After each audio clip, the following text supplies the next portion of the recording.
Hi there, my name is Mark, and we are going to be formatting some output using LaTeX. Now for this, we are going to need an example, so let's consider the following problem.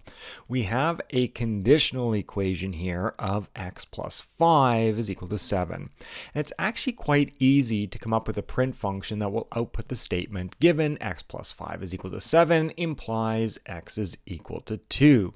However, we are going to be interested in this output being typeset using LaTeX. Now we are going to be making use of two libraries and some methods from these libraries to do this. Now, the first library that we're going to be using is the symbolic algebra library, Sympy. We're going to be making use of the var method to define our variable x, the uppercase e, lowercase u method to define our equation. We're going to use the solve set method to actually get the solution set for our conditional equation. And then we're going to be using the LaTeX method to generate some LaTeX code for a Sympy object. Now that's going to be important because then we want to be able to display this in our notebook. And for this, we're going to be making use of the IPython library, mainly the display method and the LaTeX method, which is going to take an argument and LaTeX it. So you can think of this as actually compiling the LaTeX code, which will be rendered in our notebook. All right, I think we're ready to write some code. So let's get into our solution, which is to generate the initial statement that we had. Now we are solving a conditional equation here. So we are going to be importing the Sympy library as SP. And the first thing that we're going to do is define our unknown variable, which is x. And to do this, I'm going to be making use of the Sympy var method. And if you're interested why I'm choosing the var method over the symbols method, I've got a video for that that's linked right here.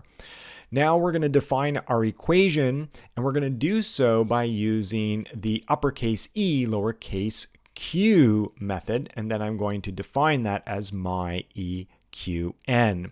The uppercase e, lowercase q method has two arguments. The first argument is the left expression, and the second argument is the right expression.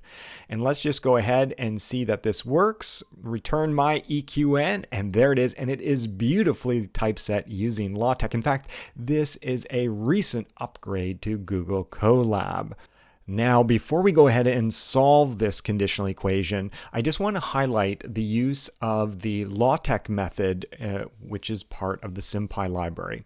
I'm going to provide it with the argument my EQN, and we see that this returns the LaTeX code to typeset this equation. And it's not so interesting in this example, but I will show you that this is of type string, and it is just some LaTeX code.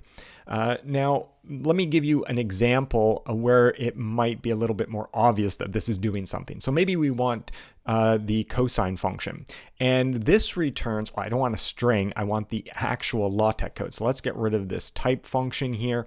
And you'll see that this returns the code necessary to typeset LaTeX. And that's going to be important for us because this is going to serve as the argument to the LaTeX method of the IPython library. So when I take this LaTeX code and place it into the LaTeX method, it will actually go ahead and typeset that for us. All right, I think we're ready to solve this conditional equation. And to do this, we are going to make use of Sympy's solve set method, where the first argument is our equation, and for us that is my EQN, and the second argument is the variable for which we are solving for. Now we can see that this returns a solution set. In fact, that 2 is the only element that will make our conditional equation true. Now the type of this object is, well, of type finite set. I mean, it is a solution set. It is a set. And what I'm going to do now is change this to type list. And the reason for doing this is that it's going to make it easy for me to index it. In fact, I'm interested in the element at position 0, which is 2. Now I can go ahead and define this element at position 0 in our solution set, and maybe I'll define this as solution. We now have enough information to go ahead and use a print function to return a string, which was our original goal. So in this case here, we're making use of the print function where the argument is a string, and maybe we say given x plus 5 is equal to 7. This will imply the equation x is equal to, and then we will actually grab that value as our solution. Now I'm going to have to change this into a formatted string so that we can actually pull that variable value. And it works. We actually get the statement that we initially intended to get as an output. Now what we're going to do is do the same thing except have the output be typeset using LaTeX. So let's go ahead and comment out this print statement and go ahead and import from the IPython library. So from IPython.display, we are going to import two methods. The first is the display method, and the second is the LaTeX method. So let's take a look at how these actually work. And I'm going to take a look at the display method first. So let's say I give the display method an argument, which is just a string, which is hello, and it actually displays that in our notebook as a string hello. And now I'm going to take this one step further. I'm going to take this string hello and pass it as an argument to the LaTeX method.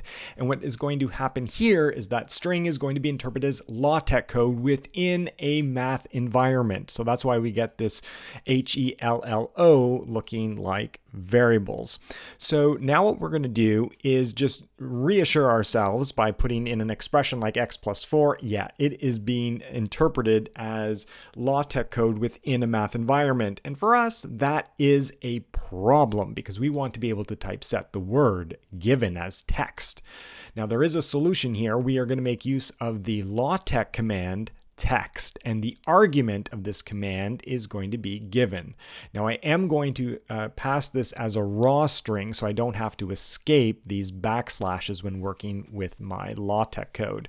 And we can see here that this returns given, and it has been typeset for us. Now it's time to grab our equation, the variable myEQN, and I'm going to have to upgrade this to a formatted string. But I get a problem because now it's saying, hey, given should also be a variable defined somewhere. Now to fix this, I can just escape those curly braces and everything should work out fine. But now I have another problem because now my EQN, my equation variable, is expressed as a Sympy object of EQ. And I need that to be interpreted or expressed as some LaTeX code. And we saw earlier that there is a method within Sympy called LaTeX, which I'm now going to pass in the argument myEQN, and now we can see that it has been properly typeset for us because myEQN has now been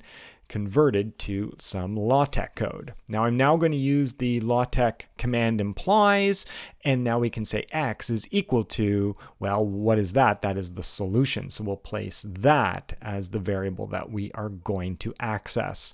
Now, in this case, it really doesn't matter, but just for the sake of consistency, let's also return that solution variable as LaTeX code. So we'll place that within the LaTeX method, and we've done it. We have now typeset this statement, given x plus 5 is equal to 7 implies x is equal to 2. In fact, we can even dress it up a little bit now with some LaTeX commands such as large, so increasing the font size, and while we're at it, let's go all the way up to a maximum of huge. So there we've done it. We have output some tech code in Google Colab. Thank you for watching.